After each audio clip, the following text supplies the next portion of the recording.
Good afternoon, everyone. On behalf of MEU and the CPC team, it is my proud privilege to welcome you all today for the CPC being organized by the Department of Neurology. To start with, I would request all the dignitaries to please grace the dais. Our Principal and Controller, Dr. Deepak Maheshwari sir, Dr. B.L. Kumawat sir, Additional Principal and HOD Neurology, Dr. Monica Jain ma'am, Additional Principal Academic, Dr. Puneet Saxena sir, Convener CPC and Senior Professor Medicine.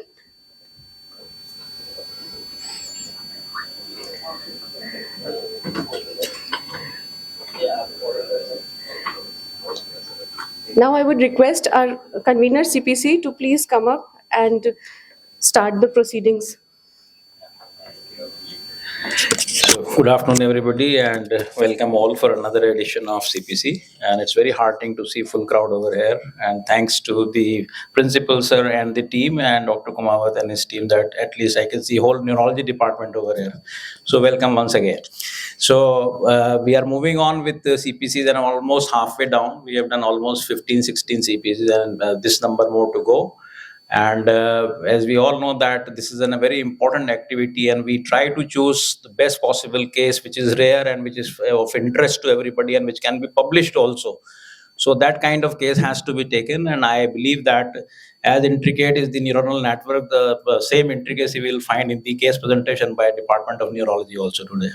So with that, Dr. Kumawat will be introducing the development of neurology department over the years. It's a pioneer department, we all know. And I invite Dr. Kumawat to take on this. Next CPC. So if there is anybody from gastro department, the next CPC will be done by the gastroenterology department. So anybody from gastroenterology? No.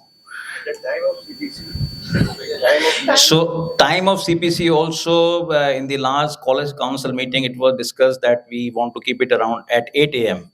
and on second Friday of every month. So being summers, we can easily afford to come at 8 a.m. in the same strength. So with that intention, we intend to change the time from 8 a.m. to 9 a.m. second Friday every month. Thank you. Good afternoon, everyone. Respected Principal Sir, Convener CPC, Dr. Puneet Saxena, Dr. Monica Jain, ADP, Co-Convener CPC, Dr. SM Sharma Sir, and all my senior teachers, PHODs, I welcome you all on the behalf of Department of Neurology, and I'm very happy to see the strength. And it's a really academic case which we will discuss in next around 45-50 minutes. So to begin with, I must introduce the department. And before introduction, I must tribute to our founders and my teachers. They have developed the department to this extent. The Department of Neurology division was created in 1990, and the 2 DM seats were brought by Dr. Ashok Panagriya sir and CM Sharma sir in 1999. And I also feel proud and privileged to be the first alumni of this college. Then 8 seats were added in 2011, and then in 2023 there are 15 seats, and now we have every year 15 DM residents. Dr. Brijmohan sir, Sharma sir, father of Dr. SM Sharma sir and CM Sharma sir, was founder of this department. He did his Commonwealth Fellowship from Glasgow, UK, and he acquired the first EMG and EEG machine in the department. Dr. Ashok Panagriya Sahab does not need any introduction. He is the man for all seasons, and he wrote a book in his last days, Monk in a Morgue. He was awarded with Padma Shri in 2014 and many more awards which are innumerable, and I think the time will not permit to discuss all the awards. He was BC Roy awardee and UNESCO award. He was our principal of the college from 2008 to 2012 and president of Indian Academy of Neurology from 2010 to 2011. He had more than 100 publications in the national and international journals, and recently by the Indian Academy of Neurology, Dr. Ashok Panagdia Research Scholar Award was announced of 31 lakhs. Dr. Chandramohan Sarma sir, my first guy, I was the first DM student under him, and he brought 8 DM seats. He established a new electrophysiology lab, air-conditioned ward, and that was presented in the national media by NDTV. He renovated seminar room and departmental library. The man was not only the academic, sir was not only the academic, but he was the man of discipline, humor, and humanity. Apart from the academics, he was beyond. He well organized the seventh day cultural program. He used to organize the department picnics in a very harmony, and the DM residents, they always remember him. The present status of our canteen is developed by him. Then Dr. Rajendra Singh Jain was HOD, and he was senior research fellow of CSIR. He was fellow of IN. He was awarded with the Government of Rajasthan Merit Award, and he initiated the stroke ICU and ward. Dr. Arvind Sharma Vyas sir, we all know he is a senior professor and ex-HOD of our department. He initiated after the stroke ICU thrombolysis and emphasized on the mechanical thrombectomy. He started with his efforts epilepsy monitoring unit and also emphasized the use of Botox for the neurological disorders. He facilitated the approval of 15 DM seats, 50 bedded ICU, and established the Institute of Neuroscience. But unfortunately, that is underway. He had more than 30 publications. After his tenure, Dr. Bhavna Sharma headed the department, and she also has numerous awards to her credit. She has more than 100 publications in various national and international journals, and she is the first woman super specialist Government of Rajasthan State Medical Awardee in 2010. She also did the department growth in form of renovation of smart class with the help of donation by the family of our Ashok Panagdia sir, and started new neurology ICU. From 17th of March, I took over the charge of head of Department of Neurology, and I was the first, as I told, first DM alumni of this college, and I feel proud for be the HOD and additional principal also of the same institute. I have attended various national and international conferences and presented my papers, research papers. I have more than 99 publications in various Lancet, BMJ, and Indian Academy of Neurology. Dr. Trilochan Srivastava is senior professor and head of 4th unit. He has fellowship in the cerebrovascular intervention from Beijing in 2005 and 6. Dr. Dinesh is also senior professor, and he is expert in Botox therapy. A department have 4 units with the faculty. We have patient footfall of more than 2,38,000 in 2024 and almost 800 daily OPD patients, which is always crowded. We have IPD of 5,000, and this 4 months we have 1,491 IPD patients. We have total ward strength of 66 beds, stroke ICU 10 beds, and new neurology ICU recently started 50 beds. Sir, we are planning to label these 10 beds as step down ward, because in the My Yojana and other government these policies, we have to discharge the patient from ICU first 24 hours that should be shifted in the ward. So we are planning to label that ward as stepped, because in new neurology ICU we only have 15-16 ventilators, and the rest of bed are without ventilator. That will be labeled as step down ward, with your kind permission. These are some photographs of our ward. Our ward is very clean, initially maintained by the Rajasthan Bank of Limited, and then Dr. CM Sharma's efforts. He personally used to look for the cleanliness. Then Pangadia Sahab used to donate the bed sheets and kumbals for the patients. So it was very taken care of. This is photographs of recent new neurology ICU. We have a large electrophysiology lab also, around 7,000 years per nerve conduction studies and 6,000 EEGs, along with other investigations. This is our technical staff, residents doing test. Dr. Arvind Vyas recently, with his guidance, started epilepsy monitoring unit, and we, for the patients of non-convulsive status, used to do 24-hour EEG, and if required, more. We run, as per NMC, the subspecialty clinics: epilepsy clinic, stroke clinic, movement disorder clinic, dementia clinic, and rehabilitation clinic. We have treated around 300 patients with the Botox therapy. These are our nursing strength.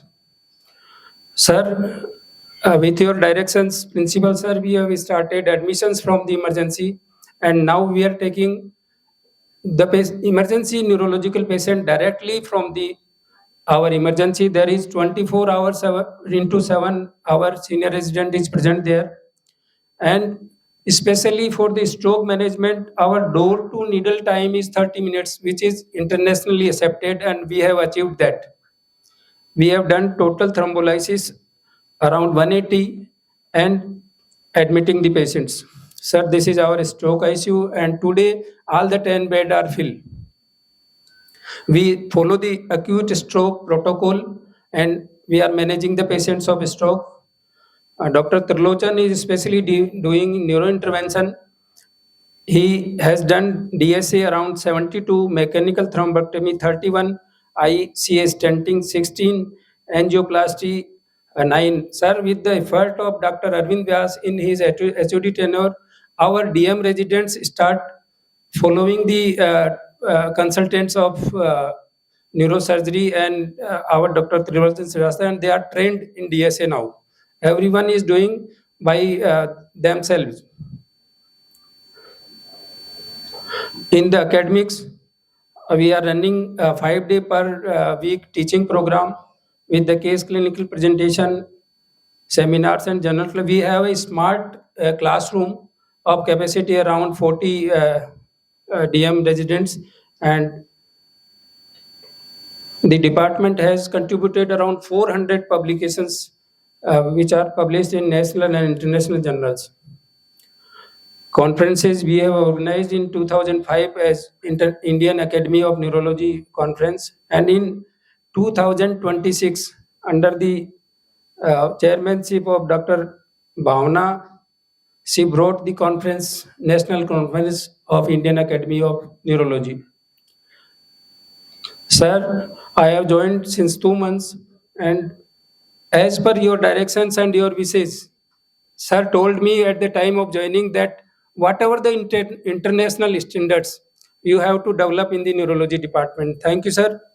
My future vision of our whole department is to establishment of the departmental stroke intervention and rehabilitation unit, which was again announced in the budget, and sir, we will get soon.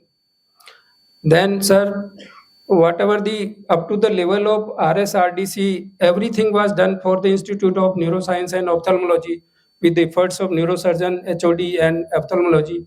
But what was the reason we could not get the institute building?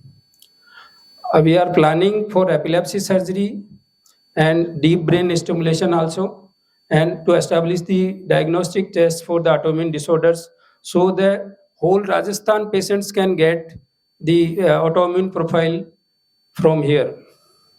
Thank you, sir. I must thank all the department faculties for preparation of the case. Dr. Aditi, Dr. Atipriya from ophthalmology, Dr. Ankita from radiology, Dr. Anju from ENT, and ma'am Arpita ma'am, Anita Hers ma'am from pathology. They have done their best, and thank you all.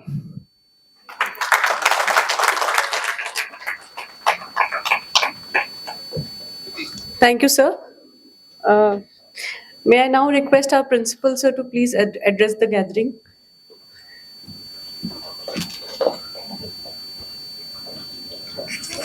Namaskar. And definitely, it is very good to see you in such a large numbers. For Department of Neurology, I think my first tributes to Dr. Pangadia and Dr. C.M. Sharma. Both are very loving. And I haven't seen a professor better than Dr. Pangadia in my life.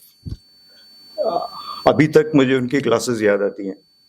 और जब मैं MD medicine में था तो पढ़ाते थे. It was wonderful.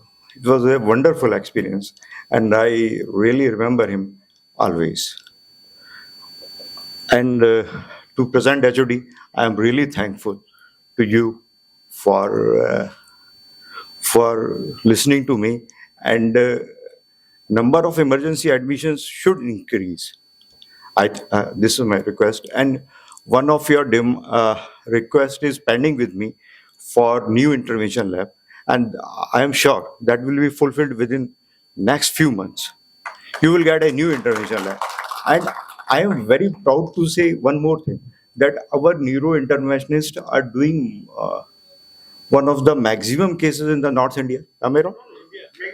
Maximum in India. Please, जोर से तालियां जोर से होनी चाहिए. They are doing maximum number of cases in the country. I think this is commendable. And मैं बोल चुका हूँ, आपकी तारीफ भी कर चुका हूँ sir. And so I will not take much time. Please continue for that. Thank you so much, sir. May I now request Dr. Aditi to please start with the case?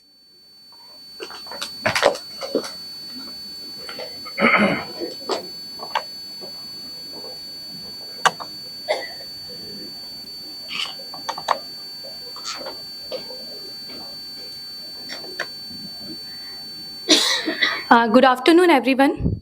I am Dr. Aditi Jain. I am here presenting a unique case on the behalf of Neurology Department. A 30-year-old male patient admitted to Neurology Department with history of progressive symptoms beginning at the age of 15 years. The chief complaints of patients were tremors for 15 years, imbalance while walking for 11 years, decreased hearing and drooping of eyelids for 5 years, diminution of vision for 4 years, slurring of speech for 3 years. He developed abnormal movement in form of tremors, first appear in the left upper limb, predominantly while reaching for the objects. Over the span of 2 to 3 years, the movement progressed to right upper limb, later involved both lower limb. The patient also developed head tremors, which were non-directional. Movement disappeared during sleep and not associated with any other involuntary movements. Subsequently, he developed difficulty in walking, initially appeared while navigating narrow paths and gradually progressed to side swaying. The patient now required support of wall or surroundings to walk. The difficulty in walking persists throughout the day. Then he had complained of bilateral ear discharge 7 years back. After 2 years, he developed bilateral progressive hearing loss that was not associated with history of any ototoxic drug, no earache, vertigo, tinnitus, dizziness. Then he has right eyelid drooping followed by left eye involvement after 1 year. There is no any diurnal variation or diplopia. Subsequently, he developed diminution of vision, more for distant sight, not associated with any color desaturation, eyeball pain, or headache. His speech has become slurred, although he is able to communicate with the family members and able to understand what the relatives are communicating. These symptoms are not associated with any behavioral abnormality. memory impairment, episodic or progressive limb weakness, sensory symptoms, muscle cramps, jaundice, recurrent fever or diarrhea, seizure, loss of consciousness, rashes, joint pain, or any other skin lesions. Past history is not significant. He is unmarried, no history of promiscuous behavior, sleep pattern is normal, vegetarian by diet, normal bowel bladder habits with no addiction. There was no any improvement with any symptomatic treatment. He was born of non-consanguineous marriage and having 3 siblings. Here is a pedigree chart showing 3 generation members. There was no any similar clinical illness present in any family member. So the summary is a 30-year-old male patient with 15-year history of insidious onset, progressive, bilateral symmetrical cerebellar ataxia involving trunk, appendicular and speech, bilateral hearing loss and diminution of vision, asymmetrical ptosis, involvement of right eye more than left with no significant family history. Now, the house is open for any differentials according to this history. Anyone? Okay. Anyone? Any other? So now I am proceeding further. So progressive cerebellar ataxia with hearing loss and diminution of vision. The anatomical localization of the symptoms are the tremors, ataxia and slurring of speech localized to pens cerebellum. Hearing loss, it may be conductive or sensory neural. Diminution of vision may be due to ocular or optic pathway, and ptosis due to involvement of levator palpebral superioris. So the main core clinical feature of our patient are cerebellar ataxia. There are multiple causes that cause cerebellar ataxia, like genetic, inherited infection, head trauma, stroke, demyelinating illness, metabolic causes, pharmacological causes. But the associated symptoms that were hearing loss, decreased vision and ptosis helped us to narrow down our diagnosis. So we kept 6 differential diagnoses. Friedreich's ataxia is the most common type of ataxia, spinocerebellar ataxia, mitochondrial disorder, ataxia with vitamin E deficiency, Refsum disease and neuronal ceroid lipofuscinosis. Now, examination part. In general physical examination, there was graying of hair with no any other skin lesion. Kaiser-Fisher ring negative by slit lamp examination and no any other musculoskeletal deformities seen. Patient is vitally stable. In neurological examination, he was conscious, cooperative, oriented to time, place, and person. There is a scanning of speech that denotes cerebellar dysarthria. There is a video.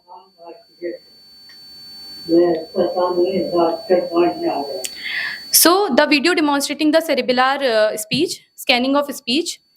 In cranial nerve examination, that will be detailed discussed by the ophthalmologist. The visual acuity in right eye is 6/60 and left is 6/12. That improved to 6/12 and 6/6 after pinhole testing. Pupil was normal, reactive to light. Fundus is also discussed by ophthalmologist. Color vision was normal. He has bilateral partial ptosis involving the upper eyelid, right more than left, with slight restriction of extraocular movements in all direction. Was no nystagmus. Seconds and pursuits are normal. There was incomplete closure of the both eye, suggestive of involvement of the orbicularis oculi muscle. The 8th nerve will be discussed by ENT specialist. Rest all cranial nerves are normal. Now, motor system examination. Bulk was normal. There was hypotonia in all 4 limbs. Power was normal, 5/5 at all joints. The reflexes, in deep tendon reflexes, knee and ankle was absent and all reflexes are present, and plantar was bilateral flexor. The sensory system examination was absolutely normal. There is a video demonstrating the hypotonia in the lower limbs.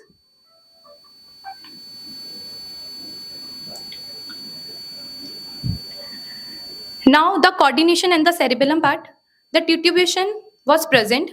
Nystagmus was absent. There was a scanning of speech. Finger nose test, dysdiadochokinesia and rebound phenomena was present. There was hypotonia. In involuntary movements, the tremors that are distal, postural and kinetic. Pendular knee jerk was absent. Heel shin test shows dyssynergia, truncal ataxia present. In gait, that was ataxic gait and tandem walking was not possible. There are some video demonstrating the finger nose finger test and finger nose test. This is the finger nose finger test. And this is finger nose test.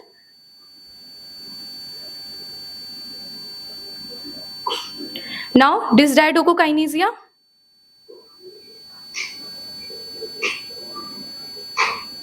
जल्दी जल्दी करो. Next, the gait.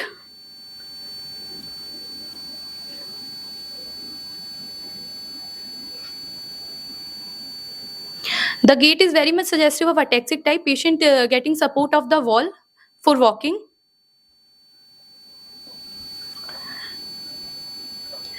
Now, in other system examination, all other system examination was normal. Now, I would like to invite Dr. Atipriya CT, Senior Resident Ophthalmology Department, for ophthalmological discussion.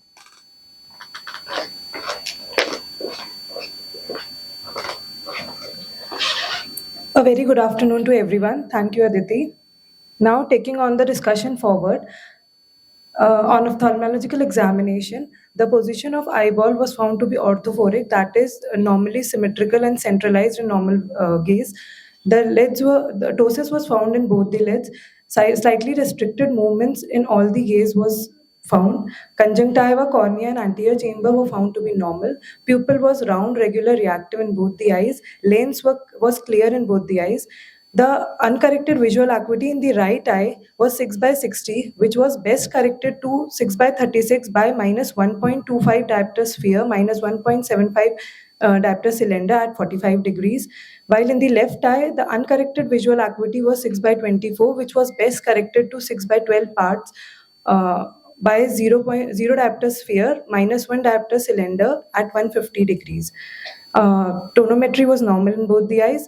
On fundus examination, the cup disc ratio was found to be 0.3:1.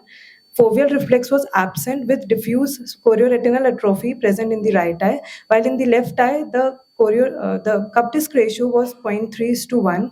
Maculopathy was present in the left eye with focal RPE loss. Rest periphery was within the normal limits. Now, on further evaluating ptosis, chin elevation was present, which is indicative of bilateral ptosis. Lack of thalamus, that is inability of the eye to close as seen in the picture, which scleral show with good Bell's phenomena, and no exposure keratopathy was found. The palpebral fissure height for the right eye was 5 millimeter, while of the left eye it was 7 millimeter, indicative of ptosis in both the eyes. The margin reflex distance 1, that is the distance between the upper eyelid margin and the corneal reflex, was found to be -1 in the right eye, which is indicative of severe ptosis, while it was 2 mm in the left eye, which is indicative of moderate ptosis. The levator function was 4 mm in the right eye, while 7 mm in the left eye, which is indicative of fair levator function in both the eyes. Fatigue test was absent in both the eyes, excluding the possibility of myasthenia gravis. Marcus gun jaw winking phenomena was absent. As seen in these pictures, the movements were restricted in all the directions. A detailed fundus examination showed, as discussed earlier, cup disc ratio was 0.3:1. Foveal reflex was absent in the right eye. Vessels are within normal limits, and there is diffuse chorioretinal atrophy at the posterior pole. In the left eye, the cup disc ratio is 0.3:1. Macula shows maculopathy, and just below the macula, area of focal RPE loss can also be seen. Vessels are within normal limits. Now, on further investigating the case, we did OCT macula and fundus fluorescein angiography. For the right eye, the fundus fluorescein angiography was normal, while OCT macula showed thinning of the retinal layers with normal foveal depth.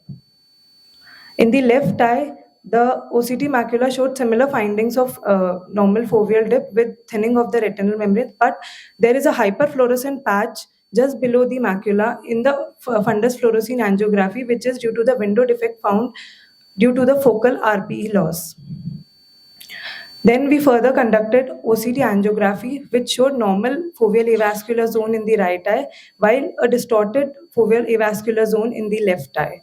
So, concluding my discussion on ophthalmology, the positive findings which we found in this case were ptosis, progressive ophthalmoplegia, and generalized macular degeneration.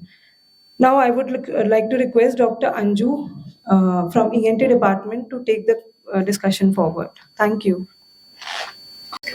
Thank you, Dr. Atipriya. Good afternoon, everyone. I'll be presenting the ENT aspects of this case. Now, based on history and examination, the patient presented with bilateral ear discharge, which was present since 7 years, and there was gradually progressive hearing loss in both the ear, which was more on the right compared to the left ear. Now, the hearing loss was affecting his day to day activities, and he was only able to hear the loud sounds. On examination, there was large central perforation in both the eardrums. Rest, oral cavity nose, there was no abnormality detected. On tuning fork testing, using 256, 512, and 1024 Hz tuning fork, the Rene test was positive in both the ear. The air conduction was more than the bone conduction, whereas the Weber was lateralized to the left ear, and the absolute bone conduction test was less than the examiner. Now, all this suggested that there is bilateral sensory neural hearing loss, which is more in the right ear compared to the left ear. Rest, there was no spontaneous or gaze-evoked nystagmus was there in the patient. Further, we conducted a pure tone audiometry. Now, basically, PTA, it helps determine the type of hearing loss, the degree of hearing loss, and the hearing sensitivity. Now, in this patient, there was a downward sloping, moderate to severe, steeply sloping sensory neural hearing loss. Now, the hearing loss we can see is affecting more the higher frequency than the lower frequency, which suggests that there is damage. There could be damage in the outer hair cells in the basal turn of the cochlea. These type of hearing loss pattern are seen in elderly populations or in people who have genetic disorders. Further, we conducted autoacoustic emission, which basically tests the function of the outer hair cells. Now, in this, the inference was refer, which means either that there is damage in the outer hair cells of the cochlea in the inner ear, or it could be because of the central perforation in the patient or middle ear fluid. Now, on brainstem evoked response audiometry, which was done under sedation, with the help of electrodes, the response to the sound stimulus was picked up, and the average was calculated, and the waveforms were found. Now, ideally, normally there should be waves should be seen, and the most prominent and the most reliable wave is wave 5. But in this case, there were no peaks were seen till in any intensities till 100 decibel. So, which signifies that there is a severe to profound sensory neural hearing loss. Now, I would like Dr. Aditi to continue.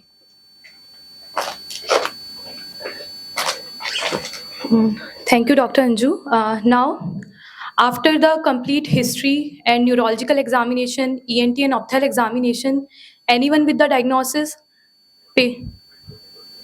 Good. Sorry? Good one. Any other diagnosis? Good. Okay. We are also considering the diagnosis. So the differentials we have kept after this detailed history and examination part. First, mitochondrial disorder, Friedreich's ataxia, and spinocerebellar ataxia. In mitochondrial disorder, the favorable points are the multisystem involvement, onset is in adolescence, ptosis, progressive cerebellar ataxia, SNHL, refractive error, and abnormal fundus examination.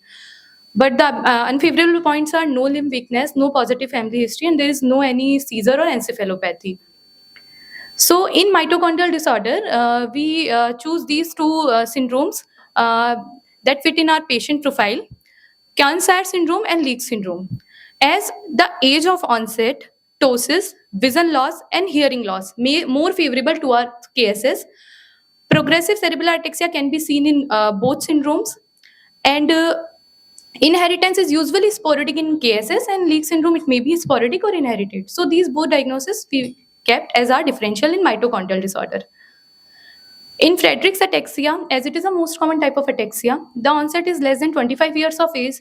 Progressive cerebellar ataxia, presence of ptosis, vision loss, hearing loss may be present, absent DTR in the lower limb, family history may be negative as it is an autosomal recessive inheritance. But the unfavorable points are ataxia onset from the upper limb, that is rare. Ataxia mostly onset from lower limb. In Friedreich's ataxia, there is no optic atrophy, so the cause of vision loss is not explained. Flexor plantar responses, intact joint position and vibration, and no pes cavus or scoliosis.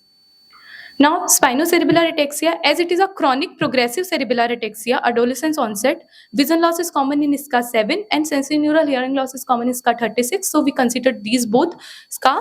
But the unfavorable points of this is there is no family history, and this is the autosomal dominant inheritance, no pyramidal or extrapyramidal symptoms, and the fundus findings. These three diagnoses, as we kept earlier, we are ruling these diseases on the points of there is no retinitis pigmentosa in Refsum.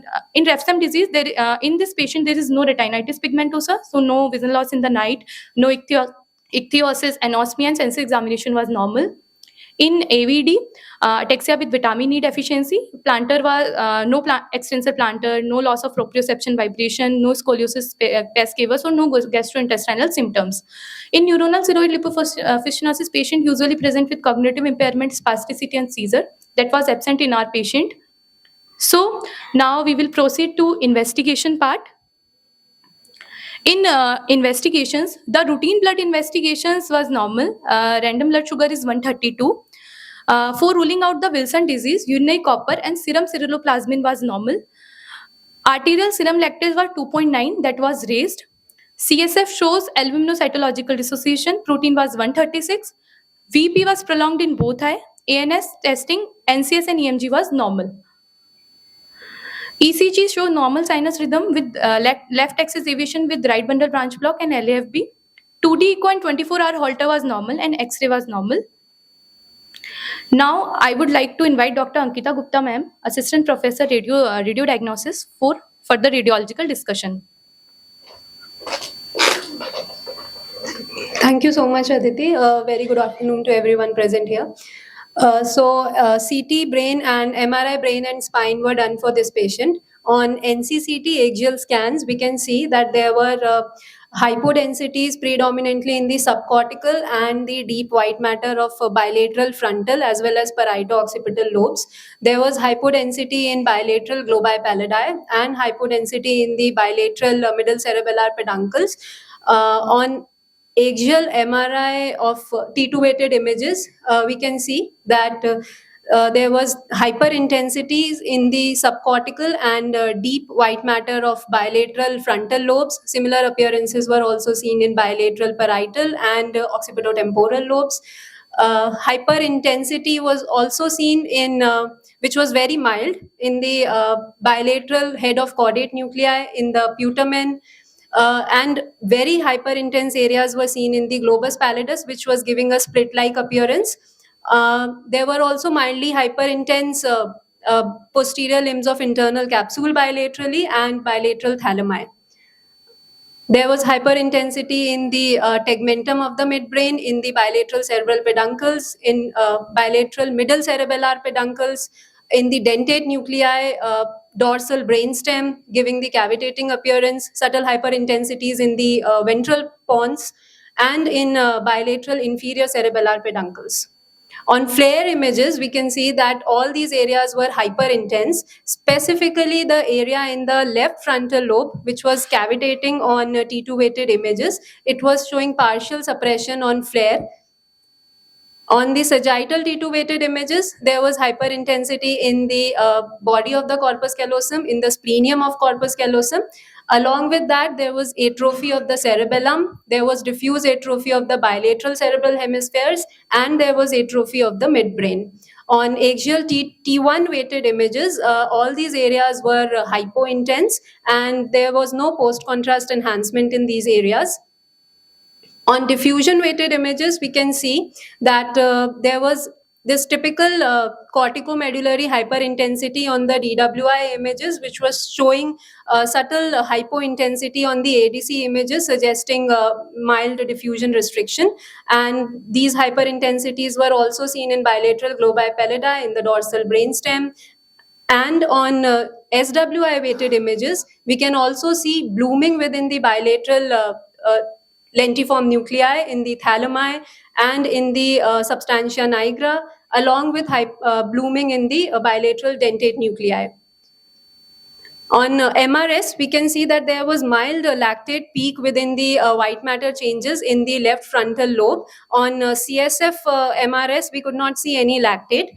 On ASL images, there was hypoperfusion in the bilateral lentiform nucleus along with hypoperfusion in bilateral middle cerebellar peduncles. On DTI, we can see that on axial grayscale FA map, there was increased mean diffusivity and there was reduced FA values, which sparse subcortical U fibers in the bilateral frontal and parietal lobes seen on the 3D fiber tractography. Even in the normal appearing white matter in the parietal regions, we can see that there was increased mean diffusivity and reduced FA values, suggesting microstructural changes. In these sagittal and axial T2 weighted images of the cervicodorsal spinal cord, we can see that there was a hyperintensity diffusely extending along the entire extent, involving the entire cross-sectional area, but predominantly also involving the dorsal aspect of the spinal cord. Now, considering all these imaging findings on the MRI, the differentials that could be considered were CLC-N2 related leukoencephalopathy. It could be neuronal intranuclear hyaline inclusion disease, spinocerebellar ataxia, specifically SCA7. Then this could be leukoencephalopathy with brainstem and spinal cord involvement and lactate elevation, more commonly known as LBSL. Then primary mitochondrial disorder, specifically Leig's disease or Kearns-Sayre syndrome. As we could see, there was blooming in bilateral basal ganglia, even in the dentate nuclei. This could be a deposition disease such as Wilson's disease or neurodegeneration with brain iron accumulation, that is NBIA, and specifically the FAHN subtype, that is fatty acid hydroxylase associated neurodegeneration. The points in favor for CLC-N2 related leukoencephalopathy was definitely the MR findings, but there was no positive family history or any history of cognitive impairment in this patient, so we ruled this one out. Another thing is in neuronal intranuclear hyaline inclusion disease, there was typical DWI hyperintensities that we could see along the corticomedullary junction, but again, no family history of no autonomic dysfunction or any history of cognitive impairment or behavioral abnormality. So this particular diagnosis was also ruled out. For SCA7, MRI suggesting of atrophy of brainstem and cerebellum with presence of vision loss. But again, this diffuse supratentorial white matter involvement and basal ganglia involvement is not seen in SCA7. For LBSL, the findings on MRI were very typical, and with that we could see that there were cystic changes in the white matter with mild lactate elevation in the white matter lesions on MRS. But again, there is usually subcortical sparing in LBSL cases, which was seen in this case, and also there was no history of any spasticity or weakness. For primary mitochondrial disorders, all MRI findings were favoring, just that there was no history of any neuromuscular weakness in this particular patient. For deposition disease, all the biochemical investigations were normal for Wilson's and iron deposition, so we ruled this one out. So finally, the top two radiological differential diagnoses that were kept were LBSL and a primary mitochondrial disorder. Now, I would like to invite Dr. Anita Hirsch, ma'am, for proceeding further. Thank you, Dr. Ankita. Good afternoon, everyone. I am presenting morphological features found in the muscle biopsy of this case. This H&E stain section under 4x magnification shows preserved fascicular architecture of muscle. These are the fascicles separated by thin perimysium. The same section under high magnification shows mild variation in fiber size and shape. Most of the fibers are normal polygonal and few scattered angulated atrophic fibers are present. The MDT stain section shows green-blue stained muscle fibers. Red color structures like rimmed vacuoles, rods, abnormal mitochondrial proliferations are not seen. This is ATPase reaction. Sorry.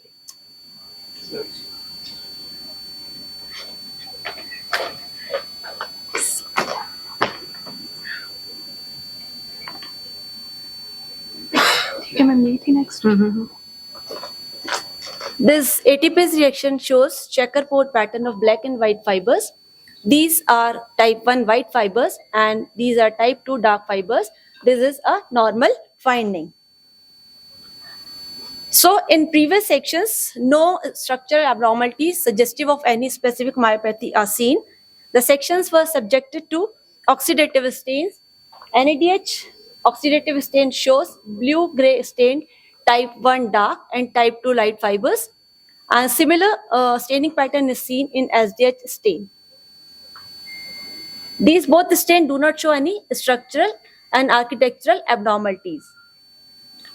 The Cox stain shows brown stain type 1 dark, type 2 light, and occasional white stain fibers, uncolored fibers, and these are Cox deficient fibers. They take blue color when stained with the Cox SDH double staining, and these are important and seen in various myopathies, and also seen in normal elderly individuals. So presence of Cox deficient fibers is important. Studies showed that the percentage of Cox deficient fibers vary from 1 to 10% and in different muscular disorders. So the possible differential in this case are muscular dystrophy, inflammatory myopathies, lipid storage disorders, and mitochondrial myopathies. I have differentiated mainly on the basis of their morphology. In muscular dystrophy, biopsy shows wide variation in fiber size and shape, necrosis, regeneration, fibrosis, and occasional Cox deficient fibers. In inflammatory myopathies, biopsy shows variation in fiber size and shape, inflammatory infiltrate, rimmed vacuole, and Cox deficient fibers.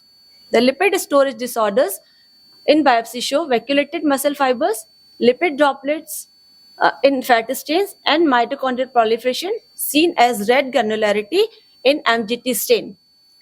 In mitochondrial myopathies, biopsies are either normal or show mild morphological changes, ragged red fibers, and Cox deficient fibers. In the biopsy of this case, no significant abnormality were detected, and occasional Cox deficient fibers are present in this case. So, I initially considered biopsy non-specific. Later on, referred to literature and found that any number of Cox deficient fibers in an adult is significant, and I re-evaluated the muscle biopsy and I suggested possibility of mitochondrial myopathy in this case. The genetic analysis was advised. So the muscle biopsy is helpful in evaluating suspected mitochondrial disorders by disclosing important structures, that is ragged red fibers. Here we can see few fibers with the red periphery. These are ragged red fibers seen in the MGT stain, and Cox deficient fibers seen in Cox SDH double staining. Now I invite Dr. Deepak for further discussion.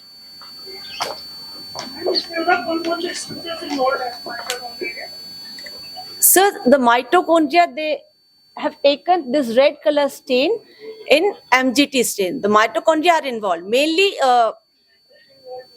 no sir, no. So it is not the membrane. No, it is not the membrane of fiber. These are the aggregates of mitochondria which have taken this granularity. You can appreciate.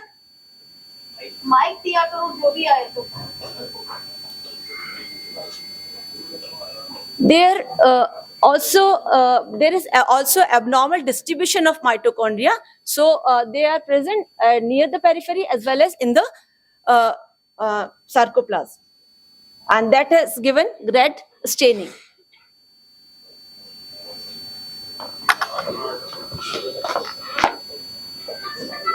Thank you, Dr. Anita ma'am. Now I am here to conclude the diagnosis of this rare case.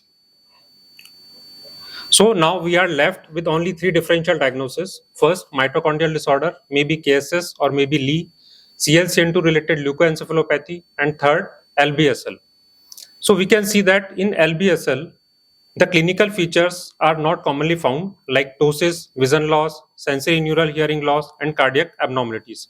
So this possibility is least likely. Radiological features were suggestive, but this possibility is least likely. Now we have left with only 2 possibilities, and as clinical features and investigations so far have already been discussed in detail, so now I am moving to genetic testing.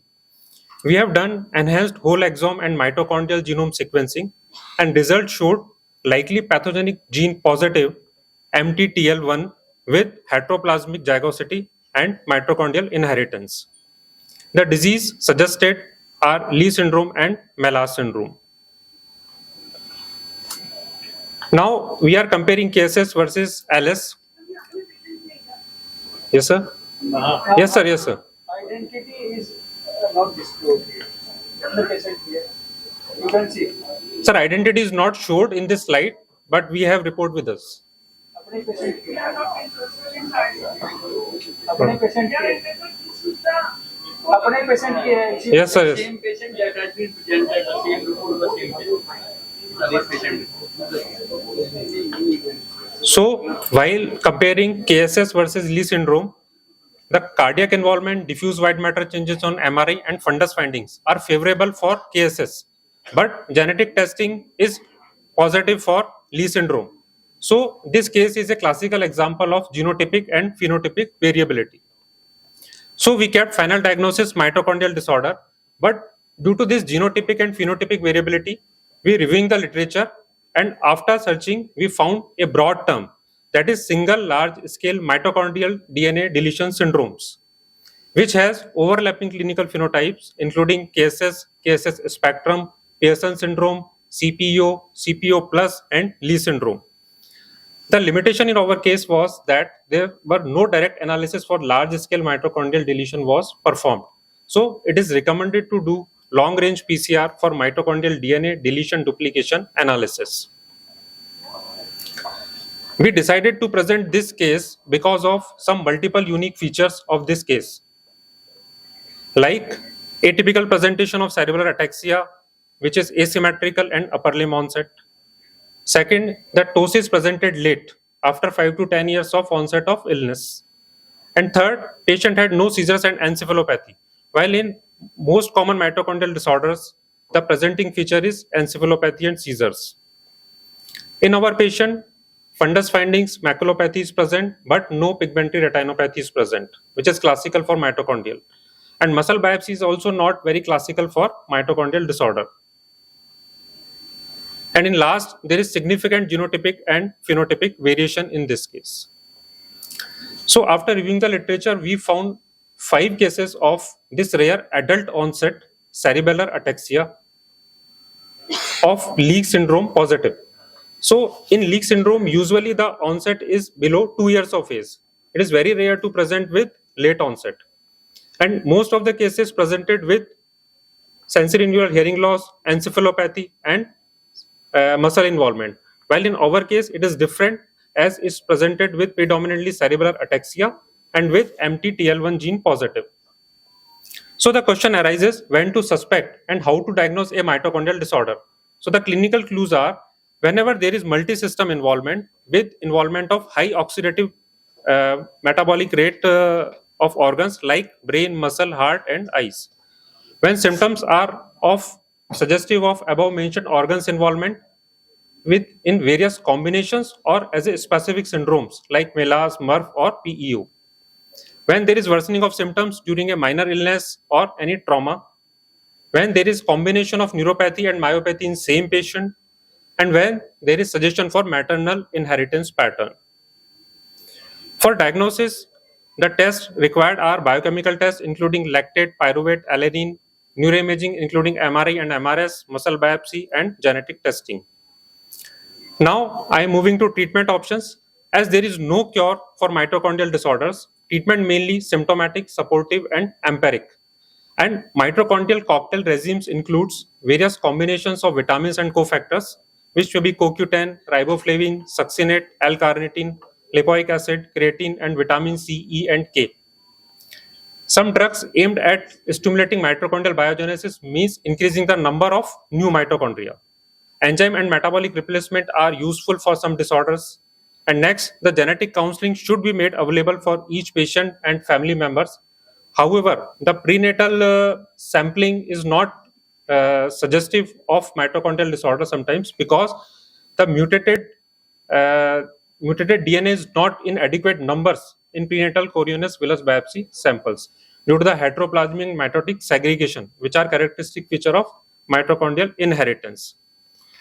The early diagnosis and treatment favors the arrest of cell injury. So it may result in clinical improvement, less morbidity, and less mortality.